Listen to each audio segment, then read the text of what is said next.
सभी विद्यार्थियों को नमस्कार। बीएससी पार्ट फर्स्ट की माइक्रोबायोलॉजी माइकोलॉजी पेपर में हम फंजाई में आज रिप्रोडक्शन की बात करेंगे। फंजाई कवकों में जनन की बात करेंगे। जनन के आधार पर फंजाई को हम दो भागों में बांट सकते हैं। एक ऐसे फंजाई जिनका माइसीलियम यूकार्पिक होता हो और ऐसे फंजाई जिनका माइसीलियम होलोकार्पिक होता हो। यूकार्पिक माइसीलियम, यूकार्पिक से मेरा तात्पर्य है कि किसी भी माइसीलियम का कुछ पार्ट ही जेनेटिक पार्ट की तरह एक्ट करता हो, बाकी पार्ट वेजिटेटिव होता हो। उस टाइप के माइसीलियम को हम कहते हैं यूकार्पिक माइसीलियम। जैसे हम प्लांट्स में देखते हैं, पूरा का पूरा प्लांट्स वेजिटेटिव रहता है, जबकि उन प्लांट्स का एक छोटा सा पार्ट फ्लावर जेनेटिक पार्ट होता है, लैंगिक सेक्सुअल पार्ट होता है, लैंगिक भाग होता है। तो ऐसे माइसीलियम को यूकार्पिक माइसीलियम कहा जाता है। दूसरे होलोकार्पिक माइसीलियम, जिनमें पूरा का पूरा वेजिटेटिव पार्ट जनन के समय लैंगिक पार्ट में, लैंगिक भाग में बदल जाता है, जेनेटिक पार्ट में बदल जाता है, उसे हम कहते हैं होलोकार्पिक माइसीलियम। बात करें रिप्रोडक्शन की, मोस्टली फंजाई में दो टाइप का रिप्रोडक्शन पाया जाता है। दो टाइप की हम बात करेंगे, एसेक्सुअल रिप्रोडक्शन और सेक्सुअल रिप्रोडक्शन। एसेक्सुअल रिप्रोडक्शन वो रिप्रोडक्शन जिसमें दो अलग अलग टाइप के फंजाई की सेल्स का फ्यूजन नहीं होता हो, उसे हम एसेक्सुअल रिप्रोडक्शन कहते हैं। एक ही प्लांट, एक ही फंजाई इन्वॉल्व होता हो। इसके अलग अलग टाइप्स हैं, जैसे फ्रेगमेंटेशन। हमें पता है फंजाई हैं वो तंतुनुमा संरचनाओं से मिलकर बने होते हैं, और जब फेवरेबल कंडीशंस होती हैं तब तंतु के कोशिकाएं अलग अलग भागों में टूट जाती हैं और नए कवक तंतुओं का निर्माण कर लेती हैं। खंडन ये प्राय सबसे ज़्यादा पाया जाने वाला, फेवरेबल कंडीशंस में सबसे तेज़ी से पाया जाने होने वाला रिप्रोडक्शन है। दूसरे टाइप का रिप्रोडक्शन है बडिंग। बडिंग ईस्ट में पाया जाता है। ईस्ट एक यूनिसेलुलर फंजाई है, बाकी सारे के सारे फंजाई मल्टीसेलुलर होते हैं। ईस्ट में सेल्स के बाहर बड निकलती है। ये बड संख्या में बढ़ती जाती हैं और बर्ड्स आपस में डिटैच होकर नए ईस्ट का निर्माण कर लेते हैं। ईस्ट में जब बडिंग होती है तब एक खूब सारी सेल्स एक जगह हो जाती हैं, 4-5 की संख्या में, और उसी वक्त हम इसको स्यूडोमाइसीलियम भी बोल सकते हैं। तो ये कई बार आपसे पूछा जा सकता है कि क्या ईस्ट में माइसीलियम पाया जाता है, तो हमारा आंसर होगा नो। लेकिन ईस्ट में स्यूडोमाइसीलियम पाया जाता है। स्यूडोमाइसीलियम का निर्माण बडिंग मुकुलन के दौरान होता है। फ्यूजन ये भी ईस्ट में पाया जाता है। एक सेल है वो दो भागों में टूट जाती है। फोर्थ टाइप है सेक्सुअल रिप्रोडक्शन का थ्रू एसेक्सुअल स्पोर्स, अलैंगिक बीजाणुओं द्वारा जनन। अलैंगिक बीजाणुओं का निर्माण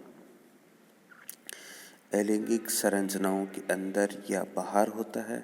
ये बीजाणु पैतृक कवक से अलग होकर अंकुरण द्वारा नए कवक तंतुओं का निर्माण करते हैं। अलैंगिक बीजाणु दो प्रकार के होते हैं।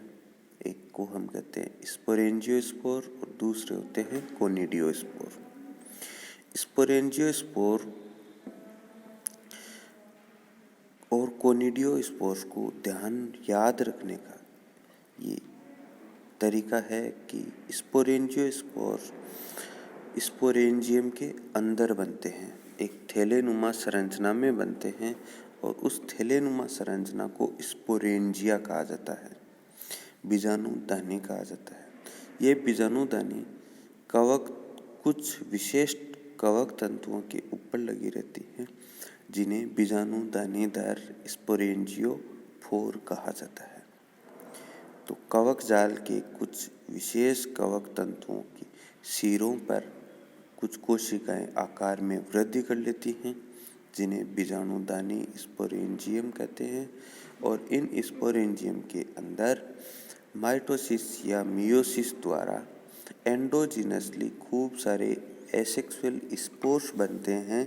उन्हें स्पोरेंजियोस्पोर कहा जाता है। तो ये अंदर बनते हैं। दूसरे होते हैं कोनिडियोस्पोर। कोनिडियोस्पोर एक्सोजीनसली डेवलप्ड होते हैं कोनिडियोफोर्स पर। कोनिडियोफोर्स भी विशेष प्रकार की हाइपी होती हैं, जिन पर एक्सोजीनसली बाहर की तरफ कुछ विशेष अलैंगिक संरचनाएं बनती हैं, जिन्हें कोनिडियोस्पोर कहा जाता है।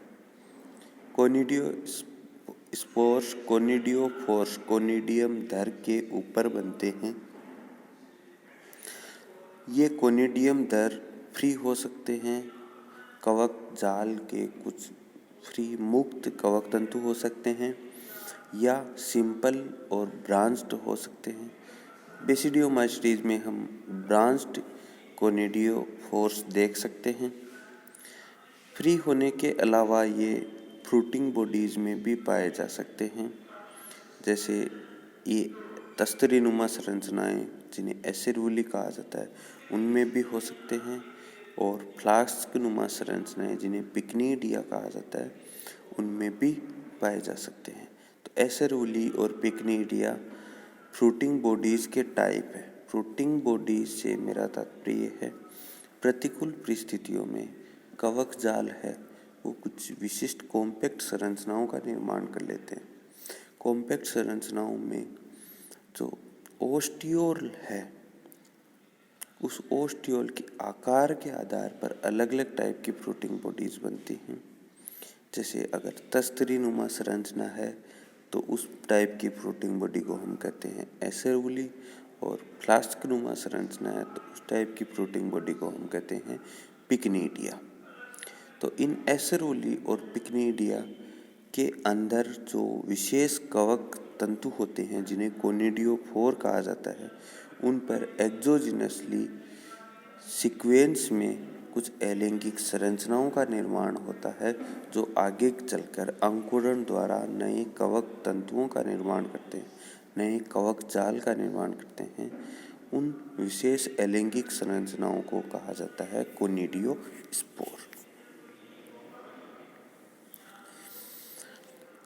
बात करें थोड़ा स्पोरेंजियोस्पोर्स के बारे में, डिटेल से हम बात करें। स्पोरेंजियोस्पोर्स होते हैं वो दो टाइप के होते हैं।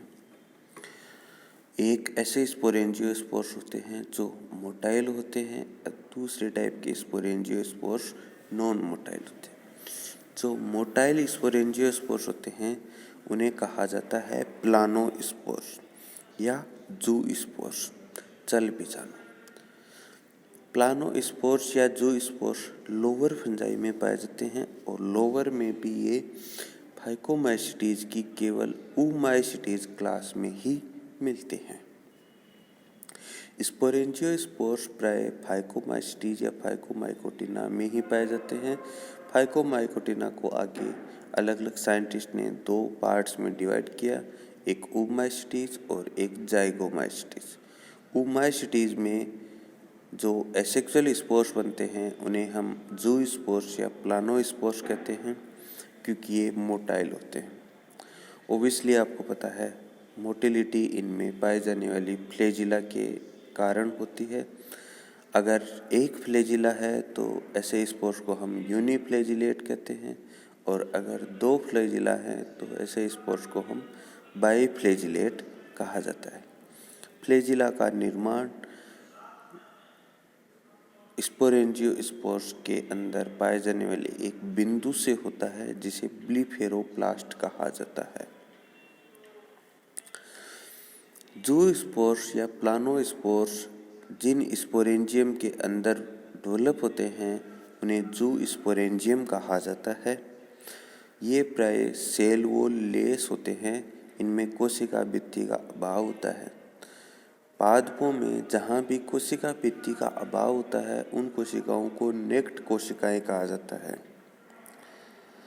और उन कोशिकाओं में प्लाज्मा मेम्ब्रेन के बाहर की तरफ एक अन्य मेम्ब्रेन पाई जाती है, झिल्ली पाई जाती है, जिसे हाइलोप्लाज्म मेम्ब्रेन कहा जाता है। तो जू स्पोर्स में सेल वॉल नहीं पाई जाती, ये आप विशेष तौर से ध्यान रखना। जू स्पोर्स यूनिसेलुलर होते हैं, यूनिन्यूक्लिएट होते हैं और हैप्लॉइड होते हैं नेचर में। ये माइटोसिस द्वारा बनते हैं। थोड़ा सा आपको बता दूं कि